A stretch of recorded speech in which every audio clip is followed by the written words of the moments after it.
bendición. Ahora, yo quiero que me ayude usted, por favor, en este día a hacer un ejercicio. Entonces, yo voy a decir algo y usted lo repite conmigo. Inmediatamente yo termino de decirlo, usted sin pensarlo, sin razonarlo, usted lo dice. Va a ser algo bueno, no se preocupe, no va a ser nada malo, no va a ser una trampa. Bueno, a lo mejor hay una trampa por ahí, pero diga por favor conmigo así: Señor, gracias por amarme. Señor, gracias por perdonarme. Señor, gracias por tu misericordia. Señor, gracias por arrepentirte. No. Señor, gracias por arrepentirte. No, estoy diciéndolo bien. Señor, gracias por arrepentirte. El mensaje de hoy se llama así: Señor, gracias por arrepentirte. En número 23 dice el profeta Balaam que Dios no es hombre para que mienta, ni hijo de hombre para que se arrepienta. Pero es impresionante que a veces nosotros tenemos un cuadro de cómo funciona Dios. Y es interesante, pero cuando usted habla de arrepentimiento, ¿qué entiende usted de arrepentimiento? A ver, dígame.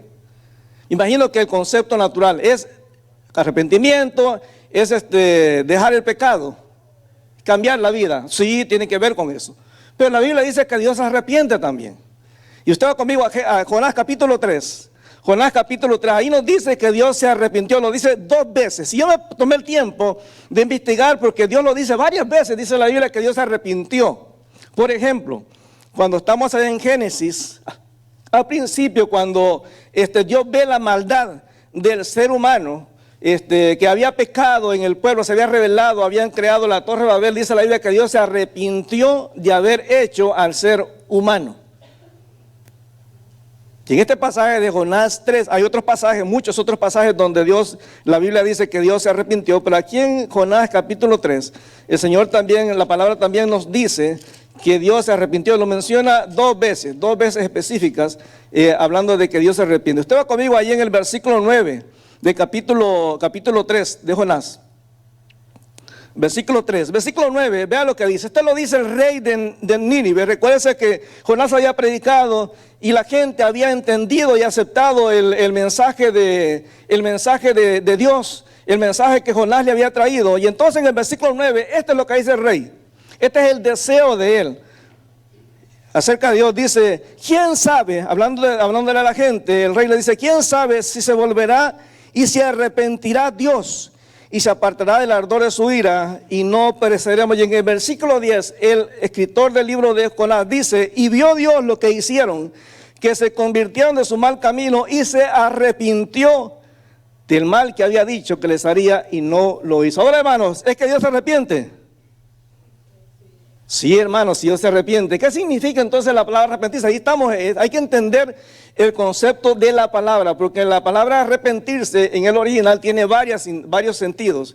Y la verdad que nosotros cuando vemos el tema del arrepentimiento hay que entender lo que hay un lado del pecado, porque la Biblia dice que cuando Jonás empezó a predicar el mensaje de Dios, el mensaje de Jonás era bien sencillo.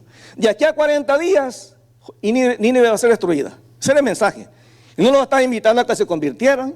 Él no les dijo, a ver, levanten la mano. Él no les dijo nada de eso. Sino que él estaba predicando simplemente ese mensaje tan corto una y otra vez. Dijo, en 40 días Nínive va a ser destruida.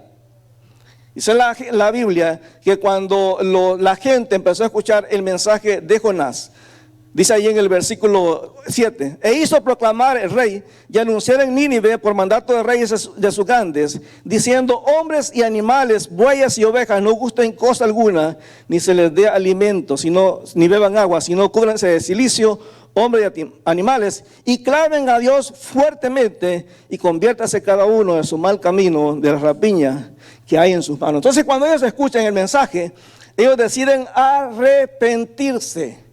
Es decir, hacer un cambio. La palabra arrepentirse, lo voy a ilustrar. Es, por ejemplo, que el pueblo de Nínive iba en esta dirección y allá al final todo lo que había es pecado, condenación. Iban caminando hacia esa dirección y de pronto cuando escuchan el mensaje ellos se arrepienten. Es decir, dan una vuelta de 180 grados y ahora deciden ponerse de acuerdo con Dios y caminar según las normas de Dios. Arrepentirse es cambiar de dirección. Arrepentirse es cambiar de opinión. Arrepentirse es decidir algo diferente a lo que se había decidido antes. Entonces, cuando la gente escucha el mensaje de Jonás, la gente decide arrepentirse. Pero lo impresionante es esto, hermano, que la palabra nos enseña que para Dios el arrepentirse no es una cuestión de palabras. Porque hay gente que, digamos, que cuando uno le predica el evangelio dicen, sí, yo acepto a Cristo, pero levantar la mano sin arrepentimiento no te da salvación. En Hechos capítulo 2, cuando Pedro está predicando, la gente le dice, varones hermanos, ¿qué haremos para ser salvos? Y Pedro le dice, arrepiéntanse cada uno de sus pecados y bautícense en el nombre de Jesús. El arrepentimiento es importante. Si no hay arrepentimiento, no hay salvación, no importa cuántas veces una persona ha levantado la mano. Es decir, cuando esta gente vio, escuchó el mensaje de salvación, simplemente se convirtieron, es decir, hicieron un cambio en su vida. Una persona que sigue viviendo de la misma manera que vivía antes de conocer a Cristo, hermano, no se ha convertido, simplemente ha aceptado el hecho que Dios salva. Pero todavía no se ha arrepentido. El arrepentimiento implica un cambio de vida. Porque esta gente, cuando empezó a escuchar el mensaje, se dolieron. O sea, les dolió. Empezaron a poner el silicio. Empezaron a dejar la comodidad, dejaron de comer, empezaron a hacer ayuno, oración, dice orar fuertemente. Es decir, empezaron a llorar, a decirle, Señor, por favor, perdónanos. Perdónanos por lo que hemos hecho. O sea, una de las cosas que el arrepentimiento incluye es el reconocimiento del pecado. El problema es que nosotros como seres humanos muchas veces cuando nos hablan de pecado, buscamos siempre excusas.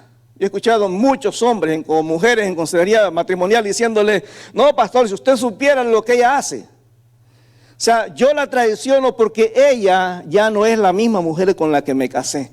Antes ella era bien bonita, ahora ya no, ahora ya aumentó de peso, ya tiene canas, ya está arrugada. Y él le echa la culpa a ella por lo que él está haciendo. Entonces justifica su pecado. El arrepentimiento exige que la persona reconozca que el pecado es mío, que yo lo hice, que nadie me obligó, que no es que no tuve otra opción, no, yo lo hice. Entonces esta gente cuando se arrepienten delante de Dios reconocen que lo que han hecho es su decisión. Nadie los obligó, fueron ellos los que decidieron hacer ese pecado. Entonces ellos deciden arrepentirse. Y entonces esta gente, después de que ven, no solamente reconocen su pecado, sino que ellos de pronto se empiezan a doler. O sea, no se trata solamente de decir, Señor, sí, yo soy pecador. No, esta gente lloró, hermano, le dolió ver la santidad de Dios y ver a la luz de la santidad de Dios su pecado. Se dieron cuenta de lo malo que eran. Se dieron cuenta que no merecían estar como objeto de la misericordia de Dios. Se dieron cuenta que Dios no necesitaba para nada darle salvación y vida eterna. El arrepentimiento necesita que la persona reconozca el pecado. Número 2, necesita que lo confiese. Porque el rey cuando habla con su gente, le dice en el capítulo 3, dice el versículo 8, si no cúbranse de silicio hombres y animales y clamen a Dios fuertemente y conviértase cada uno de su mal camino. Hermano, Dios lo que siempre exige es un reconocimiento de que yo fui el que pequé. El rey le dice, tienen que aceptar, tienen que arrepentirse, tiene que haber un cambio. Hermano, usted tiene 20 años en el evangelio y usted sigue siendo igual como era antes de supuestamente conocer a Cristo. Posiblemente no ha habido arrepentimiento. El mensaje del evangelio que muchas veces predicamos hoy es aquel que dice, cree en Cristo y tendrás salvación. Hermano, la Biblia nos dice que cuando yo llego a Cristo tengo que reconocerle como Salvador y Señor de mi vida. Salvador es el que paga el precio por mis pecados y Señor es el que manda ahora en mi vida. Yo tengo que tener una vida diferente. ¿Se acuerda cuando Pedro estaba en el huerto y está Jesús allá arrestado? Varias gente le dice a Pedro, tú eres de ellos, porque tu manera de hablar te descubre. O sea, había una manera, había un impacto en la manera de Pedro de hablar, que había habido un cambio en su manera de ver las cosas. Mi hermano, si usted tiene tantos, o sea, tenemos tantos en el evangelio, y no ha habido cambio en nuestra vida, posiblemente no ha habido arrepentimiento en nuestra vida. O sea, el pecado lo vemos como algo liviano, bueno, ya, pues ya, me arrepentí. No, tiene que haber dolor, hermano. Tiene que haber Tiene que haber esa tristeza y esa carga en el corazón.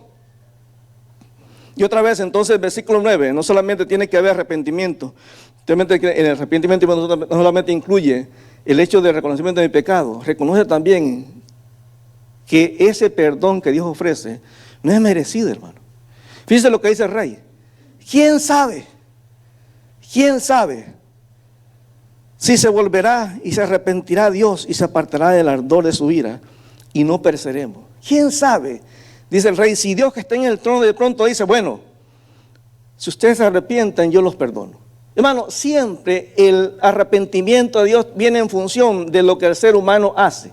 Por ejemplo, la Biblia dice, el alma que pecare, esa morirá. Esa es la norma de Dios. Es decir, todo ser humano va en ese sentido allá hasta la condenación. ¿Por qué? Porque toda alma que ha nacido está condenado, va camino a la condenación. Pero en el momento que la persona, dice Juan 3:16, que el que cree en Cristo es salvo. En el momento que la persona dice, sí, yo decido entregarle mi vida a Cristo para hacer que sea mi Señor Salvador, la persona da la vuelta, se arrepiente, hay un cambio de dirección. En ese momento Dios cambia su opinión, dice, ya no eres condenado, ahora eres mi hijo. Dios se arrepiente de la condenación que había declarado, dice, ok, eres salvo no porque tú te lo merezcas o te lo ganes, eres salvo a través de la fe de Jesús. Y el rey lo dice, miren, posiblemente Dios se compadezca en nosotros. Hermano, Dios no nos debe nada. Dios y nosotros sigue siendo Dios. O sea, Dios no necesita realmente nada de nosotros. Es la gracia y misericordia de Dios que nos ha salvado. Entonces el rey claramente nos dice, si Dios quiere, si la misericordia de Dios se aplica. Miren lo que dice 1 Juan capítulo 1, versículo 6 en adelante. 1 Juan capítulo 1, versículo 6. Vean lo que dice este pasaje. 1 Juan capítulo 1, versículo 6. Dios sabe que muchas veces nos cuesta reconocer el pecado. Si decimos que tenemos comunión con Él, o sea, que estamos en una relación con Cristo, dice, yo soy cristiano, y andamos en tinieblas, ¿qué dice?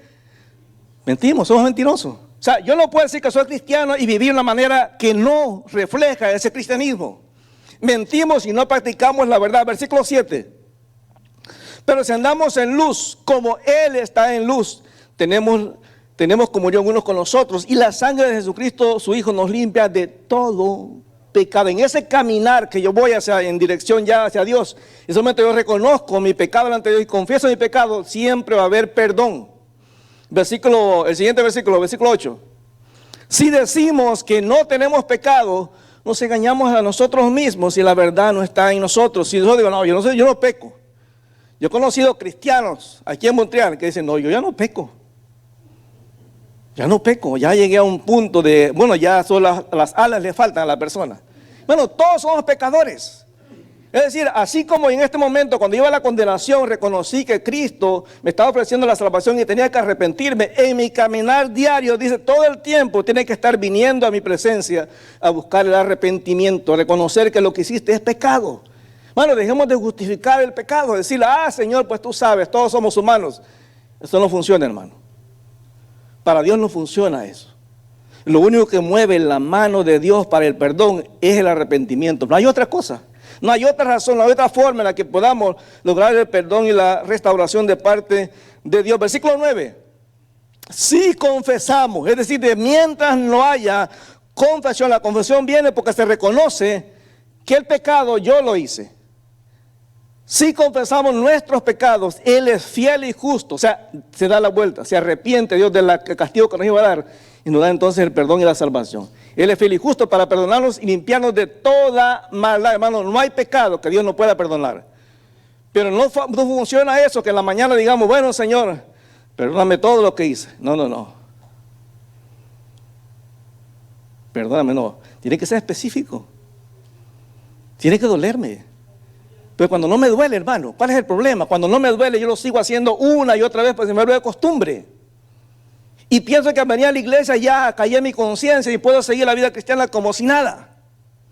Por eso alguien decía, cuando lleguemos al cielo hay gente que usted va a pensar en encontrar allá y no va a estar ahí, hermano, porque no fueron salvos. Nunca se arrepintieron. Y eso va desde pastores hasta la última persona que se acabe de convertir supuestamente. Cada persona debe tomar una decisión por Cristo. Entonces Dios nos mueve a entender que arrepentirnos implica no solamente reconocer mi pecado, también implica confesarlo, e implica reconocer que el que manda ahora en mi vida es Cristo. Jesús dijo en Lucas 6:46, ¿por qué me llaman Señor, Señor, si no haces lo que te digo? O sea, ¿para qué me lo dices? ¿Para qué me estás diciendo que yo soy el que manda en tu vida? Es como aquella novia que usted va y le dice, mira, a mí me gusta, sabes que eres muy bonita. La chica le dice, bueno, mira, eres guapo, pero no eres mi estilo. O sea, no le puede decir claramente que está feo. Entonces con Dios hacemos lo mismo, Señor, tú sabes que te amo. Sí, pero no queremos hacer las cosas que Dios me hace. Mire, hermano, cuánta gente hay en la iglesia que tiene años en el evangelio y no quiere servir. No quieren servir. Los ofende cuando uno le dice, hermano, necesitamos gente el día viernes para venir a hacer la limpieza, les ofende. Como que ya no van a tener las alas blancas para irse al cielo. Les ofende la ofrenda, hermano. Hermano, Dios sin su ofrenda sigue siendo Dios. Es la gracia de Dios. Lo que tiene usted es la gracia de Dios. Dios le provee para que vaya al trabajo. Si Dios le quita la salud, usted no tiene nada. Nada. O sea, no servimos porque no hemos entendido que el arrepentimiento, el perdón por arrepentimiento es por gracia. Hermano, cuando lleguemos al cielo y Él nos pida cuentas y diga, a ver, fulano, ven para acá, porque nunca serviste. Y usted le diga, bueno, es que no me gustaba el pastor. Hermano, está bien, uno no es monedita de oro para caerle bien a todos. Pero esa no es excusa, hermano. Esa no es excusa. Esa no es excusa. O sea, cada uno tendrá que dar cuenta, dice Romanos 14, de lo que hayamos hecho en el cuerpo, sea bueno o sea malo. Dice, ¿por qué juzgas a tu hermano? O sea, cada uno de nosotros tenemos que arrepentirse de una manera personal. Y entonces en el siguiente versículo, Jonás capítulo 3, versículo 10, mire lo que dice. Y vio Dios lo que hicieron, porque para Dios las palabras no significan nada. Vio Dios lo que hicieron, no lo que dijeron. Es más, la Biblia ni registra, aunque registra las palabras, Dios hace énfasis en lo que hicieron, no lo que dijeron.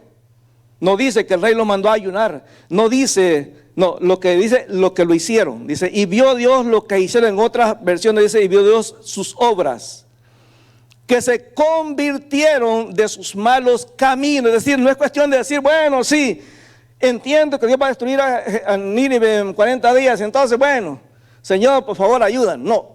Dios vio realmente que esa gente cambió su manera de vivir, hermano. No podemos seguir viviendo el cristianismo, hermano. Hace muchos años escuchaba el testimonio de una persona, de un pastor. Vino, creo que de Irak o de Irán, uno de esos países. Dios vino a Nueva York a dar unas conferencias. Estamos en Nueva York pastoreando en ese tiempo. Y ese pastor iraquí o iraní dice, en Irak ser cristiano implica que cada día que tú te levantas o vas en la calle te pueden poner una bomba. Dice él, varias veces en mi carro me han puesto bomba y nunca ha explotado, nunca. Dice, es impresionante, dice, pero en nuestra iglesia, en una iglesia de la Alianza Cristiana y Misionera, tenemos, dice, gente de los guerrilleros, los talibanes que se han convertido a Cristo en la congregación cristiana, y tenemos soldados americanos en la misma congregación adorando al Dios verdadero. Pero cuando Dios cambia, cambia radicalmente, hermano. Entonces cuando dicen, vamos a servir, y usted dice, ay, no, otra vez. Eso no es para mí. Yo he escuchado gente que me ha dicho, mira, hermano, pero para mí eso del evangelismo, eso no es para mí. A mí no me gusta eso. Es que no es que te guste, hermano. Es que no es que nos guste servir. ¿Sabe cuántos pastores al año tiran la toalla y dejan el ministerio? Porque ya no aguantan a la congregación. Y eso no es nuevo, hermano. Eso no es nuevo. Váyase a la Biblia. ¿Qué es lo que le dijo Moisés al Señor? Ya no los aguanto. Ya no los aguanto. O sea, la lucha está ahí, hermano. Hermano, aquí todos tenemos luchas espirituales. Pero tenemos que entender que por la gracia Dios nos ha rescatado. Dice la Biblia que cuando Dios vio la manera de vivir de los ninivitas, se arrepintió. Es decir, Dios en su trono estaba aquí sentado y dijo, ok, son malos, tienen que irse a la condenación. Pero cuando Dios vio el arrepentimiento, Dios dijo, ok, el arrepentimiento yo cambio ahora mi decisión y les digo, ahora hay perdón. Y Dios lo ha hecho siempre, hermano. Dios lo ha hecho siempre. Lo hizo con usted. ¿Se acuerda cuando usted estaba en el mundo? Que la Biblia, el Evangelio le llegó. Usted iba directo a la condenación. Y cuando usted iba caminando hacia la condenación, Dios le mandó a alguien que le vaya el Evangelio. Y cuando usted dijo, sí, quiero aceptar a Cristo como mi Señor y Salvador, espiritualmente usted se dio vuelta y empezó a caminar hacia la dirección de Dios. El problema es que muchas veces usted y yo somos como la mujer de Lot. Que Dios está allá y estoy viendo para atrás a ver cómo está la cosa allá en el mundo. ¿Cómo están las cosas allá? Yo he escuchado gente, muchachos, que me dicen, pastor, pero es que las de aquí la iglesia están bien feas. Las chicas de la iglesia están feas. Las de allá del mundo están bien guapas. Yo he escuchado eso, hermano. Y también he escuchado muchachas decir, ay, pastor, pero es que en la iglesia todos están bien feos. Feos. Feísimos. Y a veces le he dicho, hermana, véalo con la gracia de Dios. Y entonces justificamos nuestro pecado. Dios vio la manera de vivir de los ninivitas. Cuando Dios me ve a mí, me ve en Cristo y espera que esa manera de vivir en Cristo sea diferente a la del mundo, hermano. Si yo me comporto igual que cualquier otra persona, si soy el mismo chismoso que aquella que no conoce a Cristo, si soy el mismo pendenciero, burlisto, peleonero, mujeriego. Bueno, yo he sabido de pastores hasta con 3 y 4 capillitas, aparte de la esposa. Y he conocido pastores que la esposa sabe, hermano, y no dice nada. Porque no se le vaya al fulano, porque es el ungido de Dios. El ungido del diablo, hermano. Sí, de verdad. Yo soy un pastor, mire, tuvo como 4 matrimonios. Para la iglesia, impresionante. Y es un hermano que predicaba la palabra. Pero para la iglesia, la culpa era, todas las mujeres habían tenido la culpa, menos él. 4, Con la última, pues ya se murió en pleno matrimonio. Pero de 3 se divorció. Y la gente decía, no es culpa de ellas. No, hermano. O sea, tenemos que entender que en Cristo tenemos que tener una vida diferente. Dice la Biblia que vio Dios lo que hicieron y se convirtió de su mal, vio Dios que se convirtieron de su mal camino y se arrepintió del mal que había dicho que les haría y no lo hizo. Es decir, Dios cambió de opinión. Hermano, no hay cosa que le derrita más el corazón a Dios cuando usted y yo venimos al lugar santísimo y decimos, Señor, te fallé, Señor, pequé. Mira lo que dice, perdóname. Me duele, Señor, me duele haberte ofendido. Me duele haberte hecho esto. Señor, me duele haber pasado tanto tiempo sin haberte servido. Me duele haberte sido tan mezquino tantas veces, Señor, que tuve la oportunidad de la ofrenda y no te la di, Señor, por excusa, cualquiera que sea. En una iglesia que me tocó visitar, a mí yo no sé, en un momento antes de la predicación, yo iba a predicar en esa iglesia. Fui al parqueo porque me había olvidado algo en el carro. Y veo a un hermano que yo conozco en el carro. Le digo, ¿qué estás haciendo aquí? No, vine a traer a mi esposa. Digo, pero si tú eras anciano de la iglesia, ¿qué estás haciendo acá? Me dice que hay muchos desacuerdos. Infantiles, hermano. Infantiles. Usted quiere una iglesia perfecta, espérese a morirse y se va al cielo. Pero mientras esté en la tierra va a haber gente que va a cometer errores, que va a pecar, hermano, que va a decir cosas hirientes. Dios vio lo que había hecho la gente de Nínive, vio lo que hicieron. Mire Jeremías capítulo 18, versículo 7. Jeremías 18, versículo 7 hasta el 10. Mire qué tremendo, hermano. Tremendo, realmente el Señor es maravilloso. Jeremías se le llama el profeta llorón. Jeremías 18, versículo 7 dice, en un instante, dice el Señor, hablaré contra pueblos, habla de nación completa, y contra reinos para arrancar, para derribar y destruir. O sea, Dios dice, ya, los mato a todos. Pero mira lo que es el 8. Pero si estos pueblos se convirtieran de su maldad contra la cual hablé, yo me arrepentiré del mal que había pensado hacerles. El siguiente versículo. Y en un instante hablaré de la gente y del reino para edificar y para plantar. ¿Qué hace que Dios se arrepienta de lo que ha decidido sobre nosotros, el arrepentimiento. No el chantaje, no el decirle, Señor, tú sabes, soy tu hijo. Yo he visto padres alcahuetes, no es como dicen en su país, que ven el pecado en nuestros hijos y decimos, pues bueno, es mi hijo. Un buen muchacho. Hermano, que su hijo sea buen muchacho, buena muchacha, no se va a ir al cielo. Es el arrepentimiento que lo va a llevar a conocer a Cristo. El Señor dice, mira, si un reino se arrepiente, cualquiera que sea, no está hablando de Israel, de toda nación, Dios lo va a perdonar. Dios les va a dar una segunda oportunidad. Segunda de Pedro 3:9. Segunda de Pedro 3:9. Mira, este es el corazón de Dios, hermano. Dios quiere que toda la gente se arrepiente. Dice, segunda de Pedro 3:9. Ulises, por favor. 3:9. El Señor no retarda su promesa. Hermano, Cristo viene pronto, amén. Según algunos la tienen por tardanza, sino que es paciente para con nosotros, no queriendo que ninguno perezca. Porque, hermano, cuando habla de nosotros, habla de la iglesia.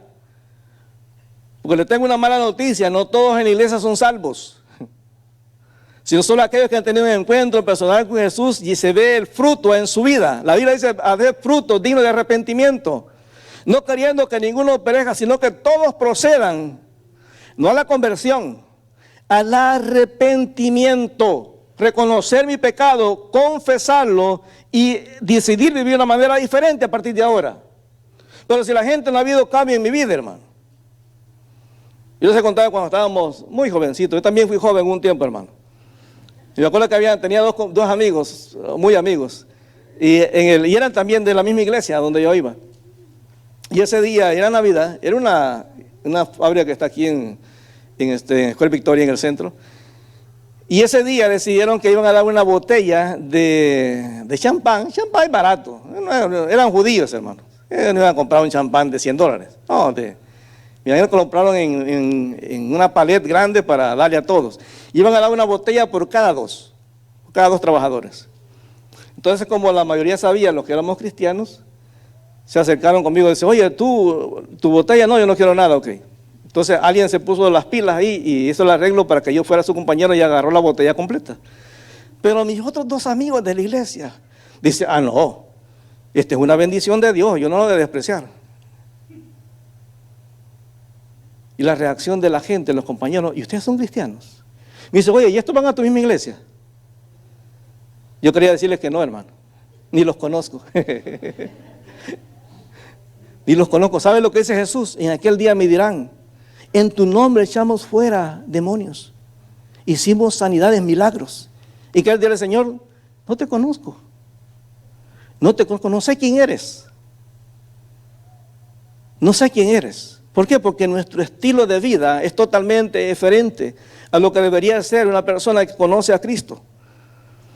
Podemos sentirnos tristes por el pecado, como se sintió Judas, hermano. Judas se sintió triste cuando vio que iban a crucificar a Jesús. Pero Judas nunca fue salvo, nunca. Dice la Biblia que cuando Judas se tomó el bocado, cuando estaban en la cena, dice que Satanás entró en él. O sea, tomó control. O sea, hasta el último momento Judas tuvo oportunidad de haberse convertido a Cristo. Hermano, Judas recibió el mismo mensaje que recibieron los otros apóstoles. Pero no se quiso convertir porque era una persona simplemente religiosa, que le gustaba el evangelio, pero no se había convertido. ¿Y por qué vemos la diferencia? Porque cuando Judas se va a entregar a Jesús, dice la Biblia en Juan capítulo 15, Jesús les dijo, ya ustedes están limpios por la palabra que les he hablado. Pero en capítulo 13, cuando Judas estaba ahí, dijo, pero no todos. Pero cuando Judas se va, dijo, ya ustedes están limpios. ¿Eran perfectos los apóstoles? No. Pero tenían una relación personal con el Señor. ¿Dios los cambió? Claro que sí, hermano. O sea, tenemos que dejar que Dios nos cambie, que Dios haga una transformación en nuestra vida, que haga las cosas diferentes a nosotros, a lo que nosotros pensamos. De hecho, en 2 Corintios 7, versículo 10, cuando nosotros pecamos, hermanos, siempre puede haber tristeza. Uno dice, la regué, fallé a Dios y me puedo sentir triste. Pero mire lo que dice la Biblia. Porque la tristeza que es según Dios, yo me puedo sentir triste en la carne. Puede ser alguien triste porque a lo mejor, mire hermano, en la iglesia nadie es culpable hasta que lo descubren. O sea, ningún pastor es culpable de adulterio hasta que lo descubren. Yo le he contado de un pastor que conocí cuando yo lo vi a ese pastor predicando, decía, wow, me gustaría predicar como él. Tenía una habilidad, hermano, tremenda. Tiene una iglesia muy grande, creo que en Miami. Y él vino aquí a montar una conferencia y todo, dijo, wow, qué tremendo. Él tenía una frase particular, no la voy a decir para que usted no lo busque en internet. Pero decía, wow, qué tremendo, cómo Dios habla a través de ese hombre. No, como a los 3 meses de haber estado acá, hermano, resulta que nos mandan la noticia de que lo habían cachado. Lo descubrió la esposa con la secretaria. ¿Y cómo se dio cuenta? Que el banco le habla por teléfono, a la casa y ella responde el teléfono, él no está en la casa. Y le dicen, señora fulana de tal, ya tenemos su préstamo de $25,000. Y ella dijo, ¿cuál préstamo? Ah, bueno, su esposo hizo un préstamo de $25,000, nada más llamado para que venga al banco a firmar y le entregarle el dinero. Y ella dice, pero ¿cuál dinero? Si no te hemos pedido. Pero bueno, ella se quedó callada y llamó a los ancianos de la iglesia. Y le dijo, miren, aquí está pasando algo raro, que yo no sé qué es lo que está pasando, pero necesito que me ayuden. El siguiente día que había que ir al banco a firmar, ella pues le dice al esposo, oye, parece que llamaron del banco, tienes que ir a hacer algo. Y él se va, pero no le dice que va por el dinero. Y ella se va atrás con los ancianos de la iglesia. Y lo ven que él llega al banco y ve de pronto que llega la secretaria también. Los dos se meten al banco muy acaramelados y salen del banco ya con los $25,000. Cuando él sale con ella, los ancianos están allá afuera y lo confrontan. Hermano, ¿qué está pasando acá? O sea, ya no pueden negarse. Vienen agarrados de la mano, hermano. No puede decir, no, es que vengo orando por ella. No, venían agarrados de la mano besándose. La iglesia, los ancianos lo pusieron en disciplina.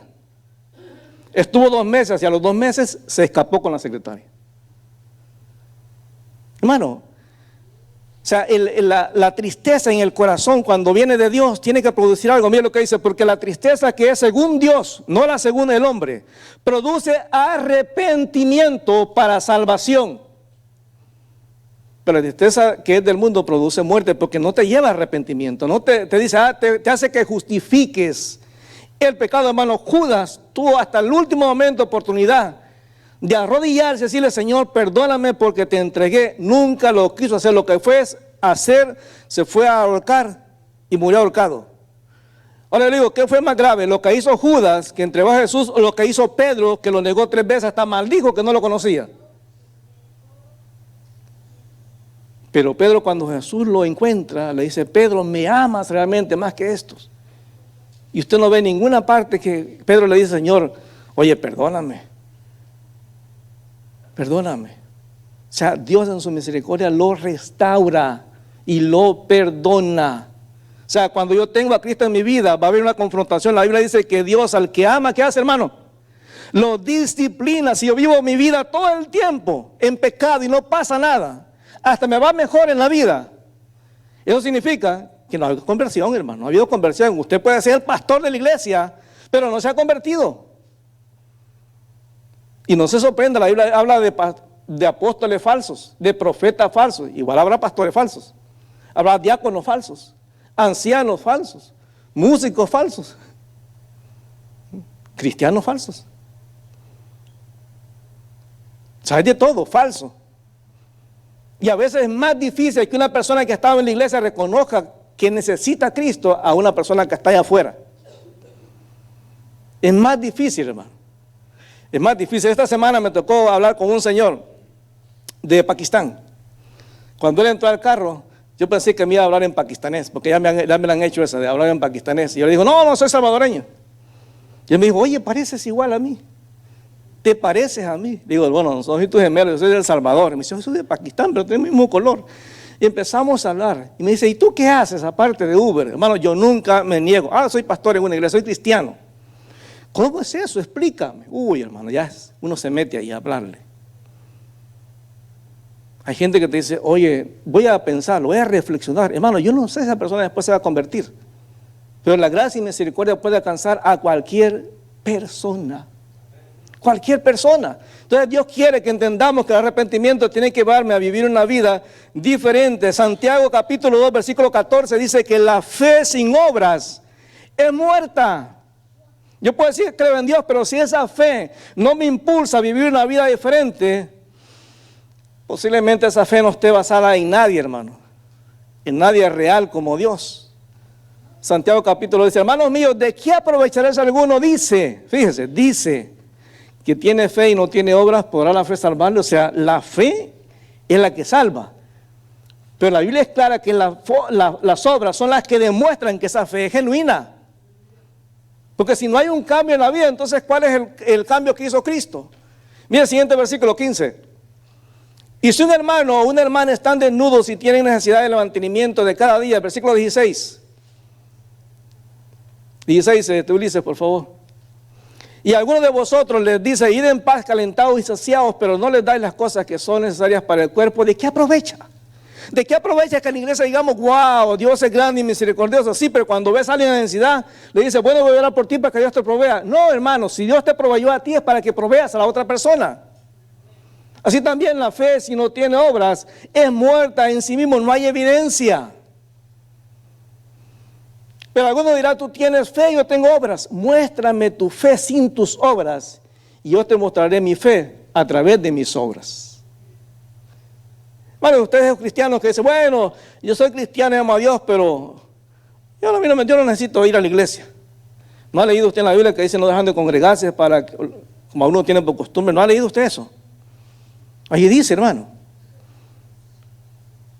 Siguiente versículo, Ulises, por favor, 19. Tú crees que Dios es uno, bien haces, también los demonios creen y tiemblan. O sea, creer que Dios es real no cambia nada. Mas quieres saber, hombre, vano, que la fe sin obras es muerta. Y pone entonces el ejemplo de Abraham. Porque, hermano, Abraham creía en Dios. ¿Qué piensan? Sí, creía en Dios. ¿En qué momento Dios declara a Abraham justificado? Cuando se va al monte y decide sacrificar a Isaac en obediencia a Dios. Ahí Abraham le demostró a Dios que la fe era genuina. No fue justificado, dice, por las obras de Abraham, nuestro padre, cuando ofreció a su hijo Isaac sobre el altar. Claro que sí. En ese momento le dice, ahora sé que me amas. Y no dice, pero Dios sabe todo. Sí, pero Dios quiere pruebas. Decirle a Dios que lo amamos y demostrárselo son dos cosas bien diferentes. Versículo 22. ¿No ves que la fe actuó juntamente con sus obras y que la fe se perfeccionó por las obras? Versículo 23, y se cumplió la escritura que dice, Abraham creyó a Dios y le fue contado por justicia, y fue llamado amigo de Dios. ¿Qué dice el Señor en Juan 15? Ustedes son mis amigos si hacen lo que yo les mando. Vosotros veis pues que el hombre es justificado por las obras y no solamente por la fe. No significa que las obras que hacemos nos justifican para salvación, hermano. Pero las obras son una evidencia de que la fe realmente es genuina. Asimismo también Rahab, la ramera, no fue justificada por obras cuando recibió a los mensajeros y los envió por otro camino. Sí, hermano, siempre es por fe. Pero mi fe es algo abstracto. ¿Sabe lo que no se puede ver? Lo que se ven es lo que yo hago todos los días. Si en mi vida no se refleja la obra de Cristo, significa que a lo mejor no ha habido conversión. Y no soy quien para juzgar la vida de alguna persona. Pero la vida es clara, si no hay evidencia, posiblemente no ha habido conversión, porque como el cuerpo sin espíritu está muerto, así también la fe sin obras está muerta. Dios se arrepintió cuando vio lo que estaban haciendo los ninivitas, no cuando lo dijeron. No cuando empezaron a decir, wow, Dios a lo mejor nos va a destruir. En el Salmo 106, versículo 43, Salmo 106, versículo 43. Ve este pasaje, qué tremendo, hermano. Salmo 106, versículo 43 al 45. En este salmo el Señor habla de Israel. Dice, muchas veces los libró, mas ellos se rebelaron contra su consejo y fueron humillados por su maldad. Hermanos, cuando usted y yo nos rebelamos contra Dios, Dios es especialista en bajarnos del pedestal. Cuando un pastor se cree que la gente se convierte porque predica bien, Dios es experto en bajarlo del pedestal y enseñarle que quien hace el cambio a la gente es Dios, no la persona. Con todo, él miraba cuando estaba en angustia, oía su clamor, hermano, Dios nunca me abandona. Versículo siguiente, Ulises. Y se acordaba de su pacto con ellos y se arrepentía conforme a la muchedumbre de sus misericordias. Cuando venimos delante de Dios y confesamos nuestro pecado, Dios siempre, dice la Biblia, es fiel y justo para perdonarnos y limpiarnos de toda maldad. Y termino con este versículo, Miqueas 7, 18. Miqueas 7, 18 y 19. Porque bueno, a veces el diablo viene y nos acusa y nos dice, mira, ese pecado que tú haces es imperdonable, Dios nunca te va a perdonar. Pero aquí en Miqueas, capítulo 7, Miqueas capítulo 7, en el versículo 18, dice, ¿qué Dios como tú, que perdona la maldad y olvida el pecado del remanente de su heredad, no retuvo para siempre su enojo porque se deleita en misericordia? Dios es bueno, dice la Biblia que Dios es bueno, su misericordia es nueva cada mañana. Él volverá a tener misericordia de nosotros, sepultará nuestras iniquidades y echará en lo profundo del mar todos nuestros pecados, todos. Ahora, usted y yo podemos caminar en la vida haciendo lo que Dios quiere o lo que yo quiero. Si yo soy hijo, va a haber disciplina, va a haber vara, hermano. Pero yo sigo viviendo en la vida como si nada pasara y no me pasa absolutamente nada, nunca hay disciplina, posiblemente usted ni siquiera se ha convertido. Yo prefiero pasar una vergüenza hoy y no irme a la eternidad sin Cristo. Hace muchos años, yo me recuerdo, iba en una carretera en Nueva York, habíamos pasado una crisis como iglesia. Yo me cuestionaba y le decía al Señor, oraba mucho, le decía, Señor, si soy yo el problema, sácame, ponga a alguien más en la iglesia. Porque predicábamos y no pasaba absolutamente nada, hermano, nada. Orábamos por la gente y la gente mejor se moría. Yo hasta me daba miedo hasta orar por la gente enferma porque se moría. Iba en el camino orando y decía, Señor, háblame por favor. Y sentía la necesidad de hacerme a la orilla de la carretera. Entonces Dios me llevó a un pasaje en el libro de Nehemías. Y en el libro de Nehemías Dios decía, levántate, pon manos a la obra, que yo estoy en control de todo. Algo así decía el versículo. Esos días después me invitan a una iglesia a predicar. Y es una iglesia de un hermano colombiano muy amado. Y en esa iglesia, por alguna razón, no había ventanas en el templo. Entonces ellos apagaban todas las luces y solamente se veía una luz en el altar que caía sobre el predicador. Y me recuerdo que me invita a predicar y yo decía, ay, no sé si voy, si con esa depresión que yo andaba ministerial, que nada pasaba, yo decía, Señor, ¿voy o no voy? Bueno, voy a ir. Y cuando estaba predicando, ya hago la invitación, sin ganas, hermano. Sin ganas, y predicar sin ganas. Agarré cualquier predicación que tenía ya listas ahí y prediqué. Acabo de salir del paso. Estaba predicando cuando yo escucho un grito en lo oscuro. Yo me espanté de alguien, se murió. Con la predicación ya hasta me asusté. Y pronto veo dos bultos que vienen caminando hacia el altar. Venía una hermana que ella había estado en nuestra iglesia. Y el esposo nunca quiso convertirse. Nos hacía la vida imposible. Cada vez que la visitábamos, él ponía su música bien fuerte para que no nos escucháramos. Y cuando lo veo que viene ella y él caminando hacia el altar, y ellos los dos vienen llorando. Ella viene gritando literalmente, hermano. Dice, ella se convirtió, aceptó a Cristo. Ese día Dios me humilló. Porque Dios me enseñó, hermano, que no depende de lo que mi fuerza, sino de las fuerzas de Él. Porque yo fui a predicar un mensaje, hay que agarrar de ahí, de lo que tenía ya recalentado, pues comida recalentada. Y Dios usó ese mensaje para tocar la vida de la persona. Hoy son pastores. Esa es la gracia de Dios. Por eso puede ser que usted y yo andemos mal, hermano, hoy en este momento. Dice, arrepiéntete, pero demuéstrame con tus hechos que ese arrepentimiento es genuino. Porque tú puedes venir a la iglesia, pero si en el día a día de allá afuera la gente no puede ver un cambio en tu vida, hay un problema. Si tú eres de las personas que cuando hablan de servicio en la iglesia, tapan los oídos y dicen, eso no es conmigo, o se agacha para que le caiga al otro. Ahora que la hermana Cora habló de la comida, usted dijo, ay, a ver qué traen las hermanas. No, hermano, estamos hablando con usted. Dice, no, hermano, yo voy a traer, pero un buen apetito para comer bastante. No, hermano, traiga algo de comer. Dios quiere que sirvamos. Dios vio lo que hicieron, no lo que dijeron. La pregunta es, hermano, ¿qué es lo que Dios ve cuando nos ve a nosotros? Yo imagino que en el cielo, a lo mejor yo no lo puedo ver, pero Dios ve cuando yo voy en la calle y me hace, te estoy viendo, donde nadie me ve, donde nadie sabe lo que estoy haciendo, en la oscuridad, en mi casa cuando nadie me ve, Dios dice, yo te estoy viendo. Dice la Biblia, los ojos de Jehová están sobre los que le temen y los defiende. O sea, Dios me ve donde esté, hermano.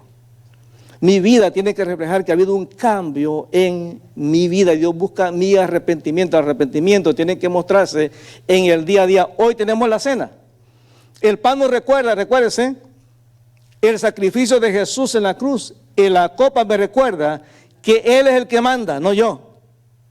Que Él espera una vida que cuando la gente me vea dice, oye, veo algo diferente en ti. Algo diferente, tú hablas diferente, hay algo que se siente diferente. O sea, hablo contigo y hay una... Hermano, yo he tenido gente en el Uber que se ponen a llorar. Me dice, no sé qué pasa, pero necesitaba desahogarme, necesitaba conversar con alguien. Hermano, Dios te puede usar donde sea que estés. Pónganse de pie, por favor. Señor, en el nombre de Jesús, tú que eres maravilloso, Señor, un Dios perdonador, un Dios de oportunidades. Señor, tú no ves. Tú no estás interesado, Señor, en aquello que decimos, sino en lo que hacemos. Aquí, Señor, está tu pueblo. Y Padre, tú quieres tocar la vida de cada uno, quieres usarnos. ¿Cuántos de los que están aquí, Señor, tú quieres que sean las manos a través de las cuales tú lleves ayuda social a alguien que tiene hambre? ¿Cuántos de los que están aquí, Señor, tú has escogido para que sean las manos a través de las cuales llegue la sanidad física y emocional a las personas? ¿Cuántos de los que estamos aquí, Señor, tú has escogido para que te sirvamos en un ministerio? Señor, rompe cualquier sentimiento de orgullo, Señor. Ayúdanos a entender que tú no estás interesado en lo que te decimos, sino en lo que hacemos. Padre, hoy nos acercamos a la mesa.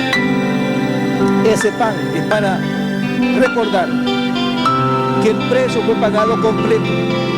Jesús, cuando estaba en la cruz, dijo, tetelestai, consumado es, pagado completo, no hay más facturas.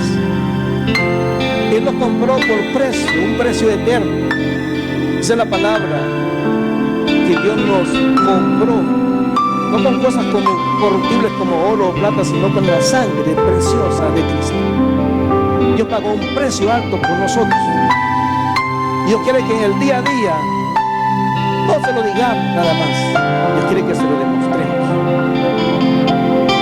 Y si para Dios es agradable que hagamos limpieza, vamos a hacer limpieza. Y si Dios quiere que yo sea agradable a Él, a través de ser un diácono, ser un maestro, ser un líder en algún ministerio,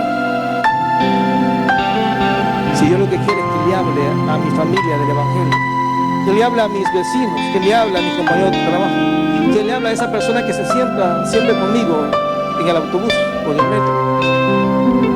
Señor, ayúdanos a entender que tú estás interesado en lo que hacemos, no en lo que decimos. Que tú buscas, Señor, un corazón arrepentido. Tu palabra dice que el corazón contrito y humillado no desprecias tú, Señor. Tú buscas no palabras, buscas hechos. No buscas alabanza simplemente, Señor, de boca, sino que quieres fruto de alabanza, actos que glorifiquen tu nombre, Señor. Amado hermano, Dios está interesado en ti. Es en ti que Dios ha puesto sus ojos, en cada uno de los que estamos aquí. Señor, toca, Espíritu Santo, muévete, Señor, en este lugar. Quebranta a aquel que necesita ser quebrantado, Señor. Sacude al que necesita ser sacudido, Señor. Confronta al que necesita ser confrontado. Llama al que tú quieres llamar, Señor. Espíritu Santo, llénanos, controla nuestra vida, Señor. Obra, Señor. Que más que sanidad física, Señor, tú hagas sanidad espiritual, emocional, Señor. Que sea alguien que ha venido cargado en este día, Señor, puedas tú levantarlo y hacerle entender, Señor, que tú tienes tus ojos puestos en cada uno de los que estamos aquí, que quieres obrar en nosotros. Señor, en el nombre de Jesús, te agradecemos por lo bueno que eres, Señor. Si hay una persona que nunca ha tenido un encuentro personal con Jesús, quiero decirle que la Biblia exige, o Dios exige a través de la Biblia, que cada persona, para tener un encuentro personal con Jesús, para tener salvación, debe primero reconocer su pecado. Luego debe confesarlo a Dios. Reconocer que no hay ninguna iglesia, ninguna religión que te pueda salvar. Solamente en Jesús hay salvación y vida eterna. Jesús dijo: yo soy el camino, la verdad y la vida. Nadie viene al Padre sino a través de mí. Y la Biblia dice que tenemos que reconocer de una manera voluntaria y confesar que Jesús es el Señor en nuestra vida. Si usted nunca ha tenido un encuentro personal con Jesús y quiere hacerlo hoy en este día, dígale al Señor ahí donde está. Dígale: Señor, yo reconozco en este día que soy pecador. Reconozco, Señor, que mi vida está alejada de ti y que voy directo a la condenación. Pero hoy yo reconozco mi pecado, me arrepiento, Señor, y me aferro a tu gracia, a tu misericordia, y reconozco que Jesús pagó en la cruz del Calvario el precio completo por mis pecados. Yo hoy decido recibirlo como mi Señor y mi Salvador. Si usted hizo esta oración entregándole su vida a Cristo, por favor no se vaya. Después del culto, acérquese conmigo o cualquier hermano y dígale: mira, yo tomé una decisión por Cristo. Señor, te amamos, te bendecimos, Señor, pero ayúdanos a no solamente decírtelo, pero también hacerlo, Señor. Y que ahorita que nos acercamos a la cena, al tomar ese pan, Señor, recordemos el precio tan grande, Señor, que pagaste por nosotros. Que tomar esa copa nos recuerde que tú eres el que manda, que tú eres el Señor de esta iglesia y de nuestra vida, Señor. Gracias, Señor, en el nombre de Jesús.